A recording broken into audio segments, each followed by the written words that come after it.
Alright, let's try this again.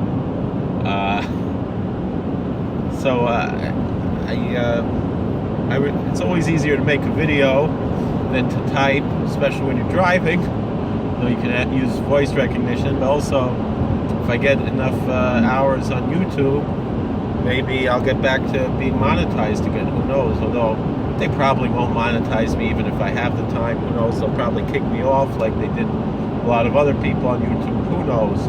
Anyway,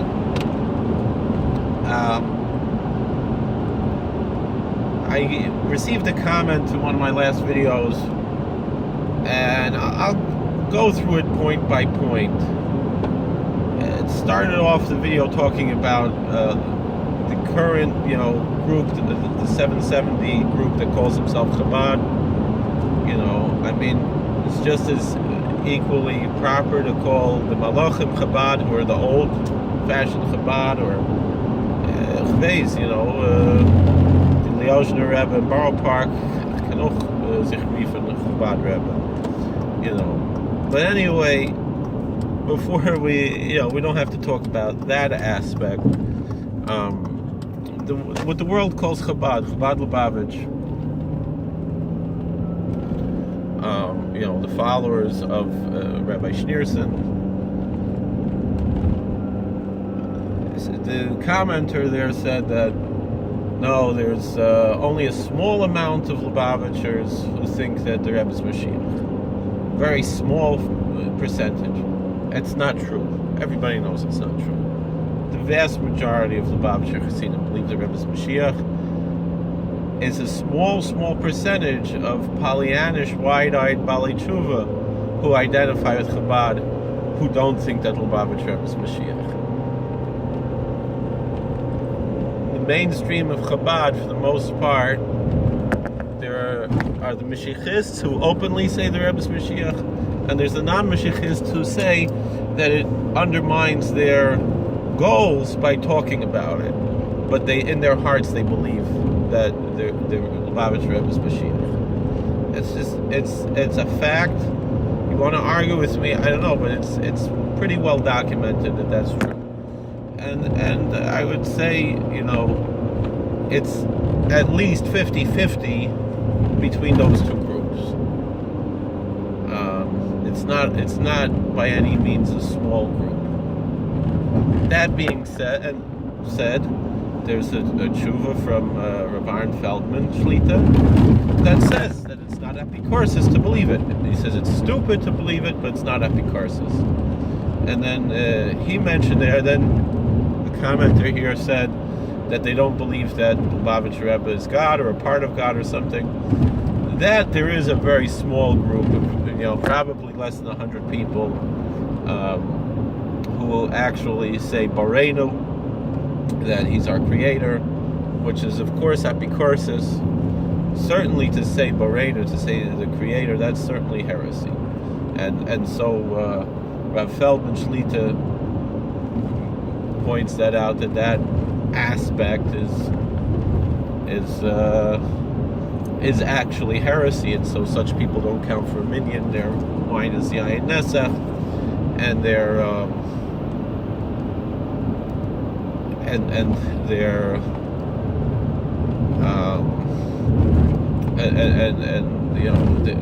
whatever else, they don't count for a minyan. They're basically totally chutz l'machana. They basically lose their rights as Jews because of their heresy and their idolatry.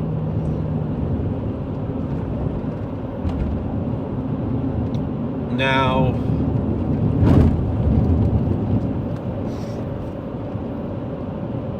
that being said, we can ask, what about saying that the tzaddik is a manifestation of the Shekhinah? That's different than saying he's the creator. It's still kind of weird. It's not the type of Yiddishkeit that I know about, even as someone who ascribes to certain aspects of Hasidus, and certainly someone who's a student of Hasidus. I think that's taking things a little bit far. However, it's probably not a Avodah Zarah. It's probably not apikorsis. It's probably not idolatry or heresy to say that simply because the Shekhinah is present in the Beis Hamikdash and so forth, and the Tzaddikim Hein Merkava. So we have to understand what exactly it means by the Shekhinah. The Shekhinah is not God. The Shekhinah is a creation of God. It's a manifestation of God in this world. It's not the Ein Sof. And so the Shekhinah exists in this world. There's manifestation of the Shekhinah everywhere, but it's just, is it more palpable maybe around the tzaddik? These types of questions. These are the types of things that perhaps, could be kosher to say. And the Maisa, I've heard Christians say the same thing, that they don't, there are various aspects of Christian theology.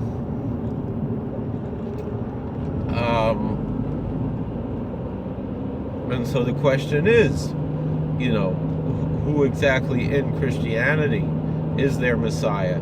Is he a created being, or is he the creator? If he's the creator, that's definitely heresy. If he is a created being, albeit a manifestation of godliness, again, we don't believe that about him. We do, there are beliefs, kosher beliefs, they're not universally accepted. That the Messiah could be some kind of angelic figure, could be something like the angel Metat, who is called Havaya HaKotan. He's called the small Hashem. Doesn't mean that we worship him, but meaning that it's a manifestation of godliness that exists in angelic realms. Again, these are not universally accepted ideas, but these are ideas that are considered to be kosher ideas from a Kabbalistic level. What exactly they mean, and they're mentioned already in the Rishonim, in Tosfos, in the Ramban, in very mainstream sources that are accepted. That being said, we still do not accept this about Oso Ha'ish, Yimach Shemo. And generally, most of the Klal Yisrael, most of the Orthodox Judaism does not accept this concept of the Messiah being a manifestation of anything godly or even supernatural, but rather that he'll just be a very great human being and a prophet, but it'll be a normal human being. But again, there are different views even in Kabbalistic sources, and there is room in certain things to say Elu ve'elu divrei Elokim Chaim. However, generally we don't accept Elu ve'elu divrei Elokim Chaim as anything that has to do with Oiseh Ish. However, again, even if it's not Elu ve'elu divrei Elokim Chaim, just like I said with the Lubavitchers, the majority of the Klal Yisrael do not accept this, what they say, and we consider it to be a wrong belief, even if halachically it might not fall under the rubric of apikorsis or avodah zarah. It is still considered to be tipshus, it's considered to be stupidity, it's considered to be nonsense. So that's, again, and then when we're referring to these various movements that call themselves Messianic Judaism, there is not a unity. It's not a monolithic term, Messianic Judaism. And like I said, some of them are just basic Christians, and their theology is 100% Christian. Others have more of a Jewish theology, and they do not actually worship Oiseh Ish, that man, and they just think of him as a Messiah, but not as God. There are groups like that, and among those groups there are those who ascribe to halacha.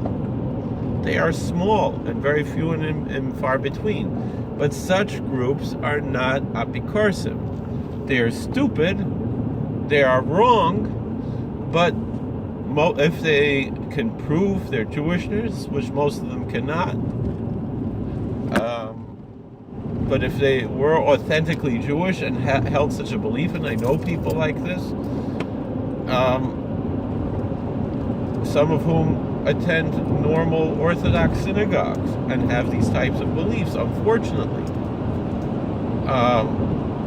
as much as they are wrong, and there are others who have their own communities, particularly where there is no Orthodox Jewish community nearby, and make their own type of group. Again, they are wrong, but they are not necessarily heretical. This particular guy who came to speak at this rally where Vice President Pence was present kind of falls somewhere in between.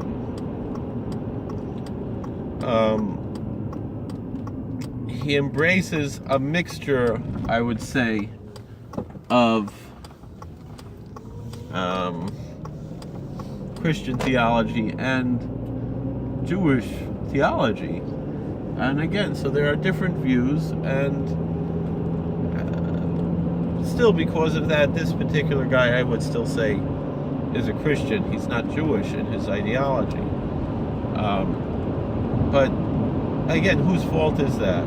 Meaning, if we were Makar of these people, some of them are interested more in Yiddishkeit, maybe they wouldn't be embracing these ideas, and it's quite often because there's no alternative offered to these people.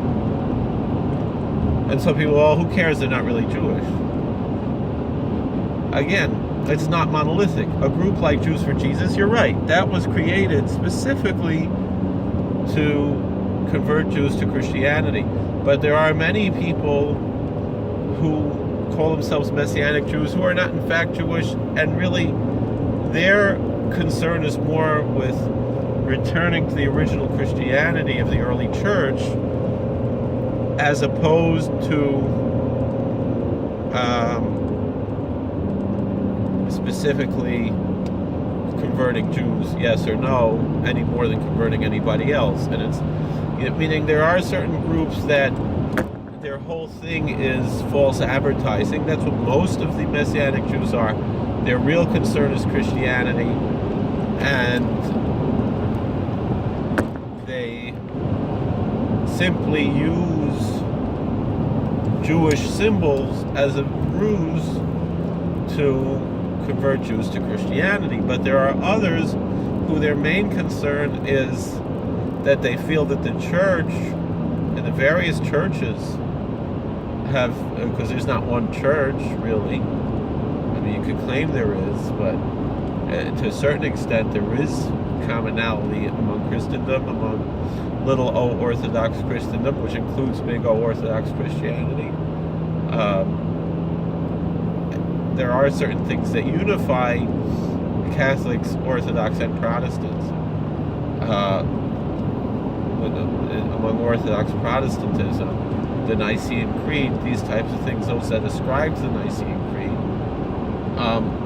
But that being said, I would say some of these Messianic groups do not ascribe to the Nicene Creed. They see these things as non-biblical. And not only that, but again, there are those that see this quote in Matthew, he to the scribes and Pharisees, for they sit in the seat of Moses, as being an indication that they are obligated as followers of Oso Ha'ish to follow the dictates of Chazal. It's a small minority like that, but there are people like that that exist in these communities. And they have their own communities and so forth. And so, again, this is what I'm saying. If there is someone, and there are communities like this, very small percentage of those that call themselves Messianic Jews, but that they believe that they do not worship Yashka, and they believe that they are obligated to keep halacha as is codified by Chazal, but they see Oso Ha'ish as a teacher and as some kind of Messiah figure, maybe even some kind of supernatural or angelic figure, the way that certain other Christian groups, such as the Jehovah's Witnesses, do not believe in the Trinity. They see their idea of Jesus as a manifestation of the angel Michael, which is very similar to what we're talking about, the Malach Matat and the soul of Enoch and Eliyahu Navi being from the Malach Sandal, and these types of inyanim that are really beyond us, and it's not really any point in talking about. But again, there is room for those who believe these types of things within the Klal Yisrael. These are classical concepts within Jewish beliefs, within different Kabbalistic schools. And there really isn't much rejection of it. Like I said, there are mainstream sources that quote these types of concepts, even in Tosfos and Ramban and other places. But all this being said, we have to ask ourselves, what exactly are we talking about here? But there certainly is room for these different types of groups to be discussed, just as much as, I mentioned the humanist, movement.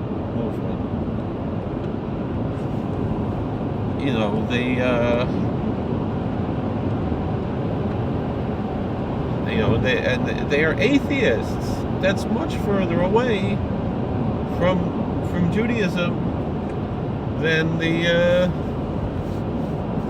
Messianics, even than the most Christian Messianics. But there are other issues to discuss here. The commenters there said the Reform and the Conservative are not running after the Orthodox to convert them. What's footsteps? That's exactly what they're doing, and they support these types of groups. Footsteps are going to say, well, they don't push people to adopt anything. They're just trying to help them, get integrated into the world. But we know it's all baloney. This girl who herself converted, she was a big shot in Footsteps and also a big shot in Yafed. What's Yafed all about? Same thing. So there is a very strong lobby to bring Jews away from to bring Orthodox Jews away from Orthodoxy. And certainly the Zionist movements are trying to grab away the people who are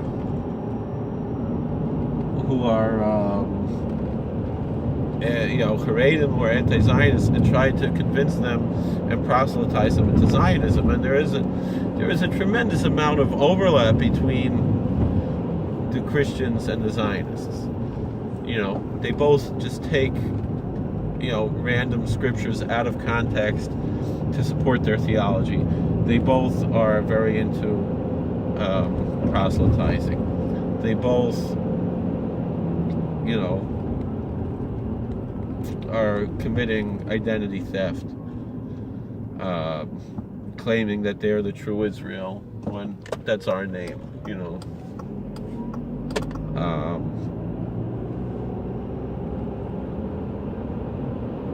then there are many aspects to that as well. So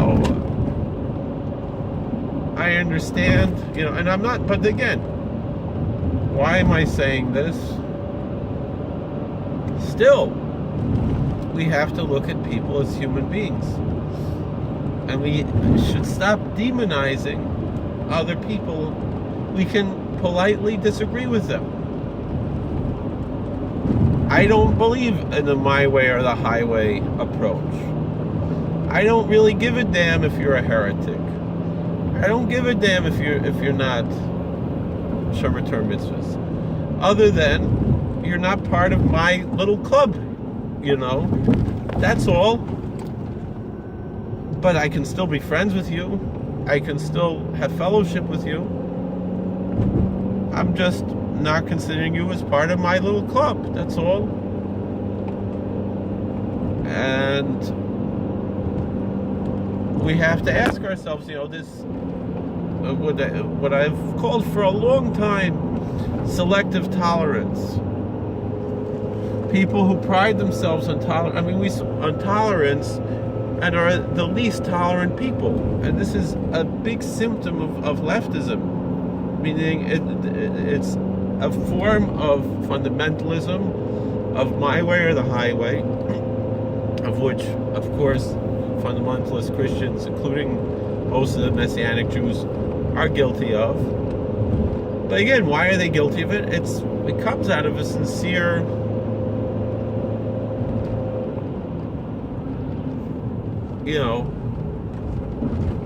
heart. They really care about other people. And maybe that's my problem, that I don't care that much. But part of why I don't care that much is also, it's based on the theology that what matters more than your theology in the grand scheme of things is, what does your theology lead you to do? It's all well and good to have proper beliefs, and it's important to have proper beliefs. But there are certain things that are more important, and that's, in general, how society operates. But halachically speaking, you could daven in a Chabad shul that says Yichi, according to a lot of poskim. There are poskim who disagree, and they're also right. That's something we got to learn. That everybody's right and everybody's wrong. I think it's more important in a certain sense. It's like the Satmar used to say. He said, all the Rebbes think everybody else is wrong and only they're right. Belzer Rebbe thinks that. The Visions Rebbe thinks that. Whatever it is, the Satmar Rebbe says, I agree everybody else is wrong, but I'm also wrong. You understand what that means? And people don't think of, when they think of Satmar, they think these are these extremists who just, again, they're just my way or the highway. No, they really don't care what anybody outside of their club is doing. What they care about, they're concerned enough about themselves that they don't have to go around chasing other people around, strapping tefillin on people in the street, and this and that. Now, if you want to come into their shul and you want to put on tefillin, they'll help you put on tefillin. But they're not going to be running after you. You understand what I'm saying? They're not going to say, you're not welcome here necessarily, but they also might not let you daven for the Amud or whatever. I mean, the interesting thing, what I found in Kiryas Joel, the big shul in Kiryas Joel, there's different places where they have the minyan, and there's one to the right when you come in on the right, which is all day you can pretty much catch a minyan there, and then later in the day, different times of the day, there are several minyanim going on at the same time. But what I heard, I could be wrong, is that they said, if you trim your beard, you can't lead the prayers throughout all the shul except in this one room. And there you can. You probably don't even need to put on a guard.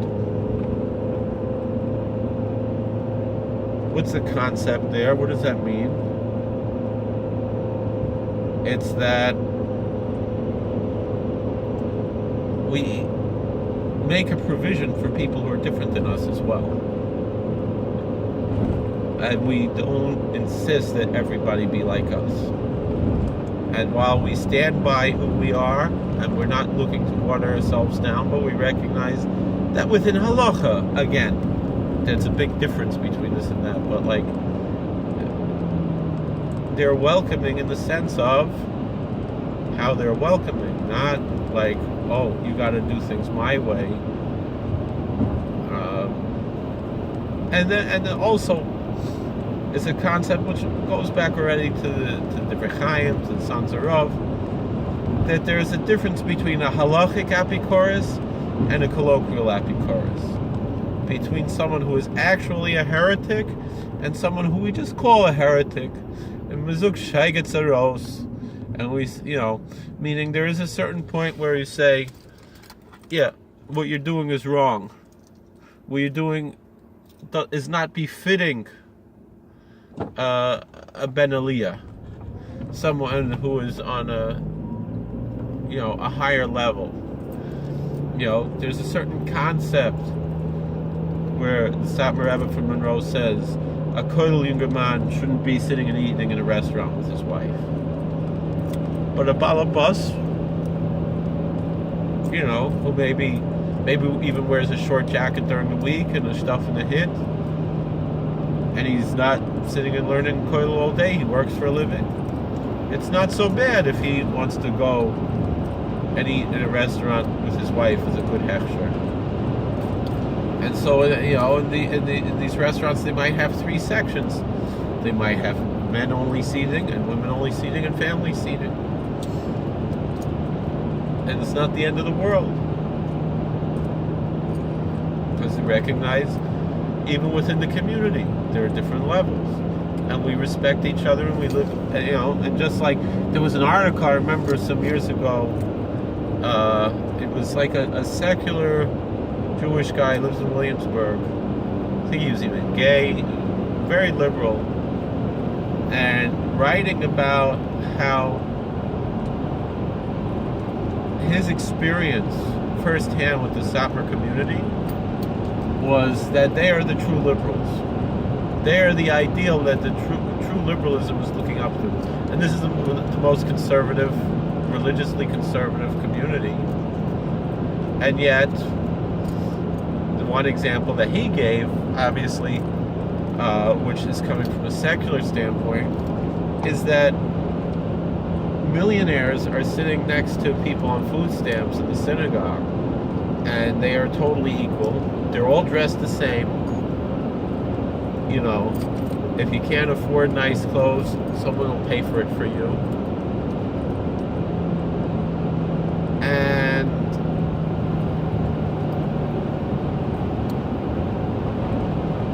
these types of things are a certain aspect of what he means by that. These are the authentic liberals.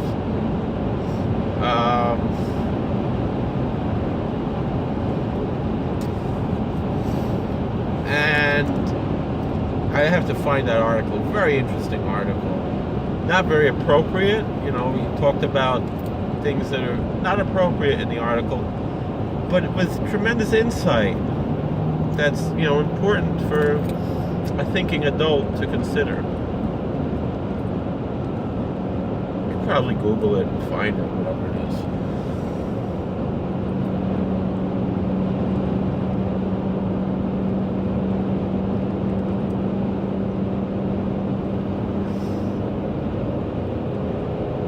These are the types of things we got to consider, recognize, and also it's not the whole world.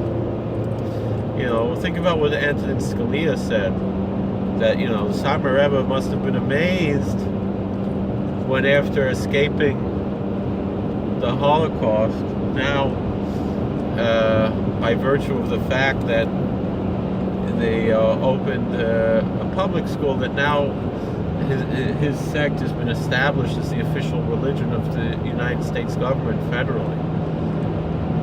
He's pointing out what the First Amendment actually means, as opposed to how it was erroneously being understood since about 1947.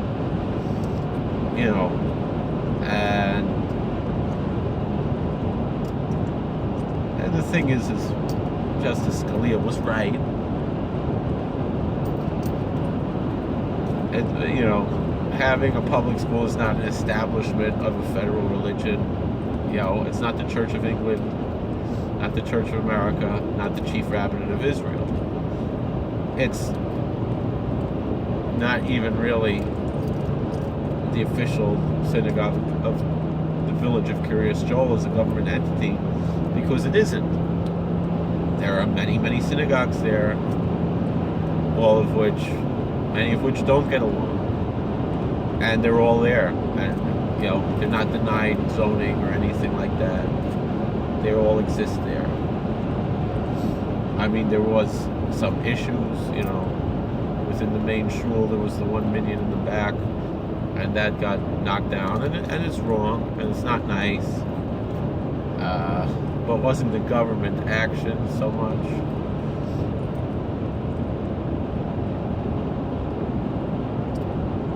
And I agree it's not nice, but it is what it is. It was, and I'm not upset though at anybody who did that, because you don't have to always be nice. So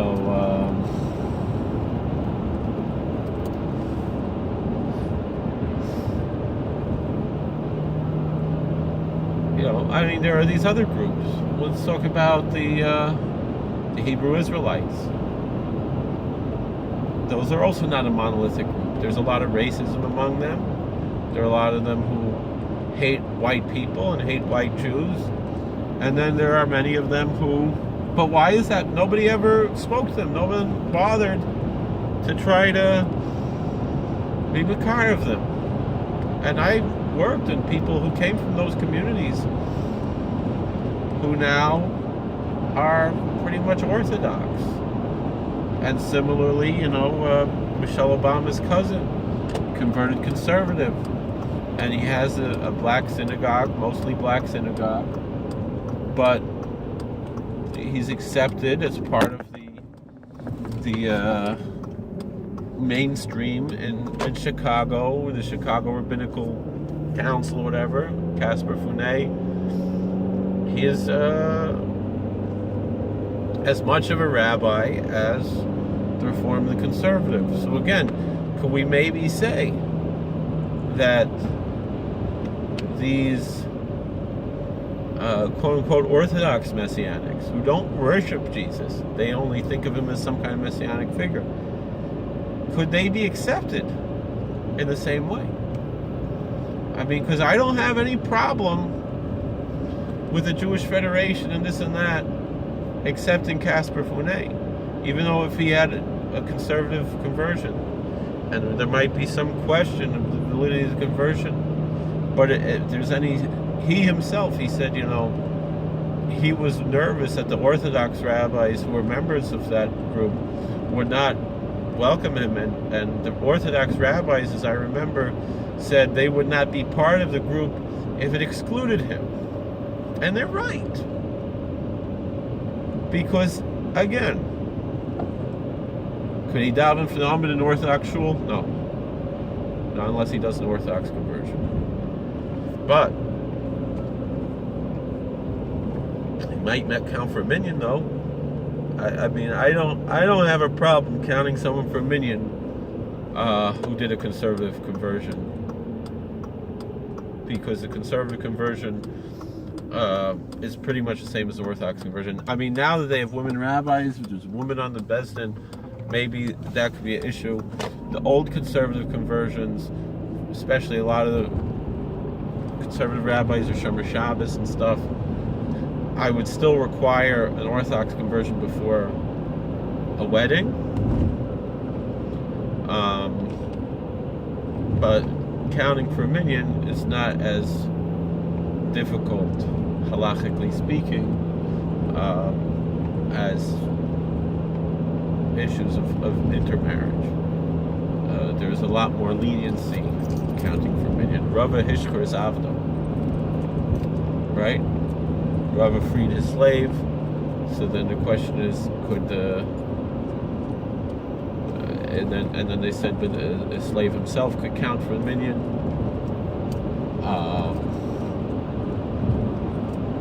And then they said maybe he had 2 slaves there, and it was 8, and so maybe he freed one there, and there's different opinions what it means there. A child under 13, counting for a minyan, is a whole sugya. There are different opinions. Not everyone agrees. But there's what to rely on, even for a woman. One rabbi who I know, a big Talmud Chacham, he said there's more reason, halachically speaking, to count a woman who is Shomer Shabbos in the minyan than to count a man who is Michal Shabbos before Hesya.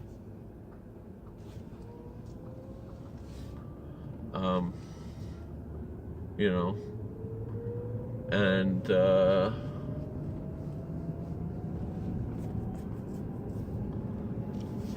the same rabbi said he counts both. Depends on the shul. Each shul has the right to decide who are they going to count. But when he worked in a shul that wanted to count women, that he did so. When he, other times, he knows it's not ideal, but this was the situation. Again, it's not mainstream. It's not something that we do. But there is room to say that it's not apicorsis. It's not heresy.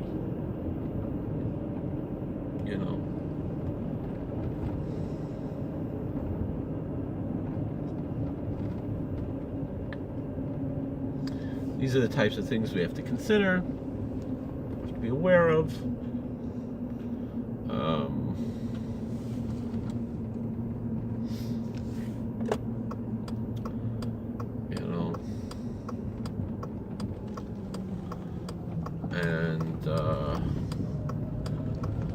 And look into,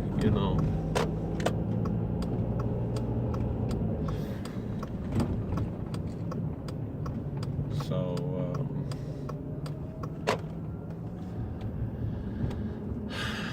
well, thank you for watching.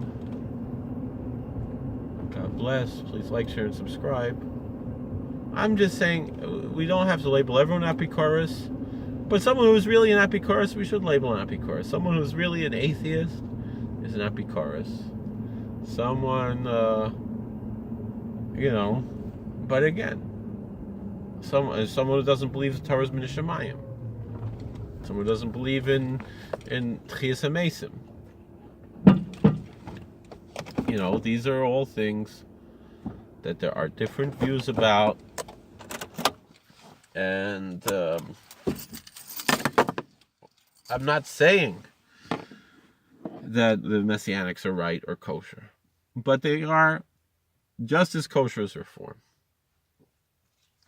And if we are, and I do believe there is room for pluralism and being accepting, but when the Reform are upset at us for not accepting them, and when they don't accept the Messianics, well, who's the pot's calling the kettle black,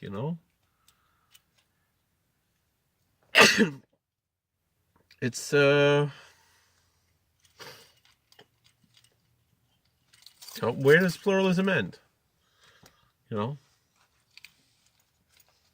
We have to figure out, what do we want? What are we saying?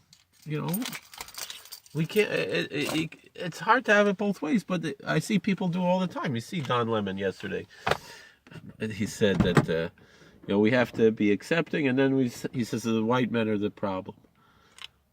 Wake up, realize, we're all Americans, we're all human beings. We all are whatever we are. We don't have to demonize everybody else. And in the same breath, after saying not to demonize, I don't understand. So, let's try to listen to other people. I heard something beautiful today from what's the guy's name? Hugh Hewitt.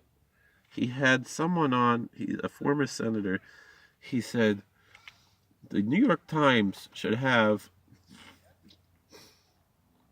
once a year the editorial page making the argument for the other side, whatever they believe, making the devil's argument, right? There's a lot of wisdom in that, because you understand yourself better when you understand the other side. And when you can be open to, conversation, dialogue, hearing what the other side is saying. I know that's a dirty word in the Orthodox world, dialogue. But that's what our whole Chazal is. The whole Gemara is full of dialogue, of different sides that argue with each other and have their views. And they even argued with the with the opposing sides, with the the Greek philosophers, with the Roman philosophers, with the Persians. They weren't even only talking among Jews. That's what our Chazal did. That's what our Rishonim and Achronim did too. All right, we talk about how the Ramban had the Vekuach and he was forced into it. But Rabbi Yonasan Eibeshitz and Rav Yaakov Emden both were friendly with the local clergy of other faiths, not as a matter, no one was forcing them to enter into dialogue with the other clergy. It's just something they did. It was just part of their lives.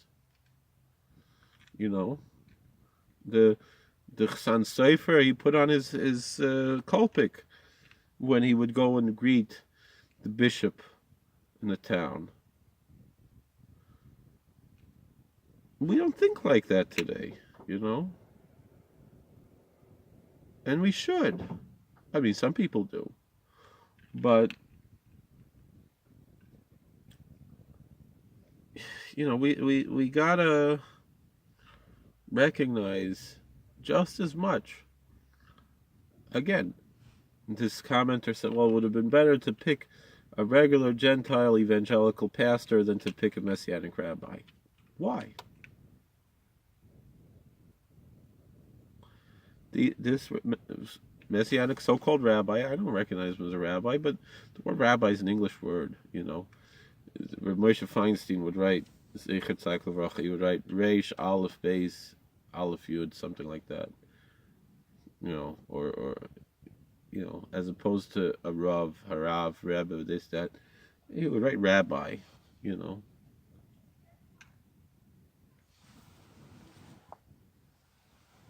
So, American. He's just, I remember years ago I was by Tuvia Singer. He was speaking, and one of these, Carl's mom, liberal Jewish women was like, we got to get President Clinton to stand up against these people and sue them and this, and I'm like, what? And Tuvia Singer himself, the biggest anti-missionary, said, no. Let's not get the government involved in this. Why? One of the big anti-missionary groups is Jews for Judaism. It's not Jews against Christianity. It's not something negative. It's something positive. Let's talk about Judaism. Let's look at how wonderful Judaism is. And so I have respect even for those who I disagree with. The world's not a monolithic place. It would be pretty boring if it was. We can be proud of who we are. We can be true to ourselves. But we have to learn about our faiths, our theology. We have to know what we're talking about. We have to learn about Judaism. If I could finish Shas, anybody could do it. Especially now you have Art Scroll. You don't have an excuse. Go learn. Learn Shulchan Aruch.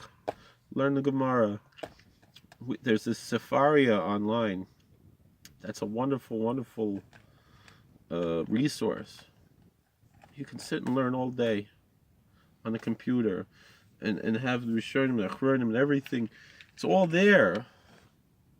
We don't have excuses today. Educate yourself. Even if you're not from. Learn Torah as a devotion to God. See what it says. See what can you integrate into your life. Don't just be happy being ignorant. Learn. It's very good. And learn as a devotion. It'll change your life. And you'll see this oscillating consciousness that the Chazal say. It's not a my way or the highway attitude. Right? Right? The Mishnah and Edius. This is why are we mentioning the teachings of Shammai and Hillel for nothing? We should just say the halacha. The answer is the Avos Ha'olam, the patriarchs of the world, Hillel and Shammai. They didn't stand on their words. Neither should you. Don't be an extremist. Don't be arrogant. Don't think that your way is the only way. Recognize there's enough room for different things. Be a true liberal, not a leftist. Truly have a vision of what there is to learn in the world. Like Reverend Ezra Stiles, when he started to learn Divrei Chazal, Gemara, and the Zohar. He said, this is a worthwhile learning for all Americans to learn. That's what Ezra Stiles. He was a pastor, a Congregationalist pastor. He was the president of Yale University. And he said, this is worthwhile. Who might argue with him? So let's try to do things that are worthwhile. Let's try to learn and daven. It's not that big of a deal. Daven 3 times a day. At least to say Shema and Shema Esrei and Ashrei and the brachas. You don't want to say everything. Say what you got to say. You could probably fulfill your whole obligation in 3 5-minute intervals. To be totally honest.